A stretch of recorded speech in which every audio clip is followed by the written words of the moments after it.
Lato-lato menjadi permainan yang tengah digandrungi di berbagai kalangan, mulai dari anak-anak hingga orang dewasa, bahkan orang tua pun juga memainkan lato-lato ini. Ya, lato-lato ini sempat mendapat larangan di Amerika, sementara di Indonesia permainan ini tengah viral di masyarakat. Meski kini tengah menjadi tren di Indonesia, namun ternyata permainan ini tuh sudah ada dimainkan dari tahun 60-an gitu. Jadi itu kalau bapak-bapak kita tuh udah pro banget gitu, udah ngerti banget tentang lato-lato ini kan ya. Lato-lato adalah mainan tradisional yang terdiri dari sepasang bola plastik atau karet yang terikat tali sehingga membentuk bandulan gitu ya. Jadi mungkin gak usah dijelasin lagi lah gimana ya, kalian udah pada tahu lah pastinya, itu udah membising banget di telinga kalian. Lanjut aja, kita sekarang bahas tentang sejarah lato-lato gitu. Sejarah lato-lato ini berawal dari Amerika Serikat. Di negara asalnya, permainan ini juga disebut sebagai clackers, click-clacks, knackers, kerbangers, atau clankers. Waduh, ribet banget. Beberapa istilah tersebut merujuk pada benda yang sama, yakni dua bola yang dihubungkan dengan dua utas tali. Cara bermainnya pun persis sebagaimana lato-lato dimainkan di Indonesia. Ketika dimainkan, kedua bola yang menggantung akan menimbulkan bunyi yang khas seperti klak klak klak klak klak klak klak klak. Nah, seperti itu. Jadi bunyi tersebut kemudian mendasari penamaan mainan tersebut. Maka jadilah namanya tadi klik klak, apalagi tadi lato-lato gitu ya. Nah, benda ini itu mirip dengan bolas, senjata berburu yang digunakan oleh para gaucho atau penduduk di Pampas, Grand Gacho, dan Patagonia, Amerika Selatan. Pada mulanya, clackers dibuat sebagai alat untuk mengajari anak-anak berlatih koordinasi antara tangan dan mata.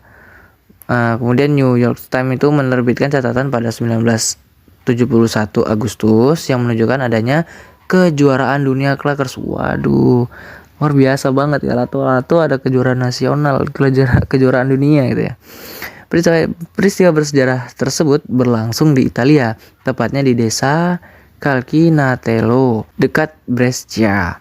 Dimainkan sebagai kompetisi dunia. Perlombaannya diikuti banyak peserta dari beberapa negara seperti Belanda, Belgia, Swiss, Inggris, hingga Kanada.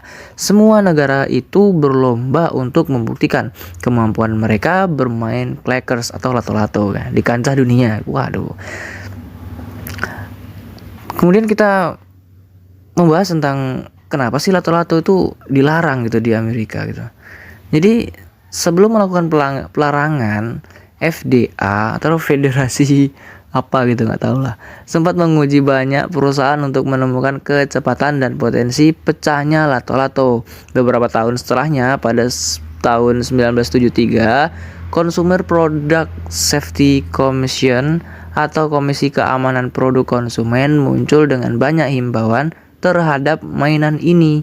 Nah, kemudian Komisi Keamanan Produk Konsumen ini tadi menyita 4.600 produk lato-lato di Phoenix, Arizona pada 6 Desember 1985. Mereka menilai mainan tersebut berbahaya karena mudah pecah dan melukai anak-anak. Mereka juga melarang penjualan lato-lato di Amerika Serikat. Nah, jadi seperti itu. Jadi kenapa lato-lato tadi dilarang?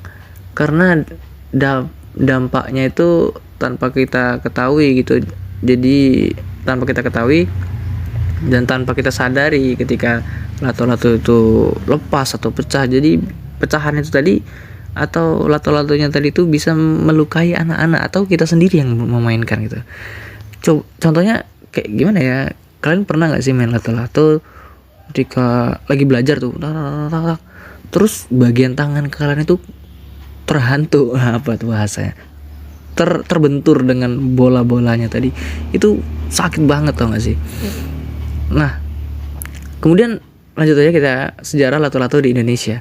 Kepopuleran clacker secara internasional merambah ke Indonesia sekitar tahun 1990-an. Mainan ini populer dimainkan oleh anak-anak Indonesia. Meski populer pada 90-an, pada tahun 90-an, sejarah permainan lato-lato sudah dimainkan sejak tahun 70-an. Waduh, lebih legend ini. Lato-latonya legend gitu ya. Bentuk mainannya pun tidak berubah, hanya saja tidak lagi menggunakan kaca temper, tetapi diubah dengan plastik polimer. Gimana sih plastik kayak gini nih? Nah, itu tadi plastik polimernya. Jadi bahan ini dianggap jauh lebih aman dibandingkan dengan pendahulunya. Meski demikian, permainan ini tetap beresiko pecah, tetapi dengan risiko partikel pecahannya tidak membentuk proyektil layaknya kaca gitu. Jadi saat ini clackers di Indonesia itu lebih populer dengan sebutan lato-lato. Nama tersebut berasal dari bahasa Bugis dan berubah menjadi kato-kato di Makassar. Sementara ini di beberapa daerah di Pulau Jawa permainan ini dulunya disebut tek-tek sebagaimana bunyinya dihasilkan. Jadi itu tadi sejarah singkat tentang lato-lato. Jadi awal dari nama lato-lato, kemudian awal ditemukannya, awal dimainkannya, bahkan sampai ada kompetisi dunia gitu. Jadi channel ini tuh sebenarnya cukup mau nambah wawasan kita gitu dalam belajar. Jadi push like-nya, jangan lupa subscribe juga, tinggalkan komentar kira-kira sejarah apa lagi yang mau kita ulas nih bos. Oke, see you next time ya. Jangan lupa makan, tidur, dan lanjutkan aktivitas.